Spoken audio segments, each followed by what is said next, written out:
Oh my gosh! Ang laki ng pinayat mo! May sakit ka ba? Pag pumayat, may sakit agad. Anong ginawa mo? Nag-Ozempic ka, no? Ozempic? Di naman ako diabetic. Exercise and diet lang talaga. Imposible naman. Diet and exercise? Huwag mo nga akong niloloko. Hindi kita niloloko. Ano ako, yung ex mo?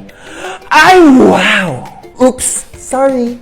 Wow! Porke masaya ka na sa love life mo, napaka-insensitive mo naman. Insensitive? Ikaw nga tong nag-a-assume na may sakit ako eh. Sabihin mo na kasi yung totoo kung ba't ka pumayat. Huwag mo i-gatekeep. Diet and exercise nga. Hindi ako naniniwala. Anong iniinom mo? May supplements ka ba? Wala nga. Tubig lang iniinom ko. And coffee.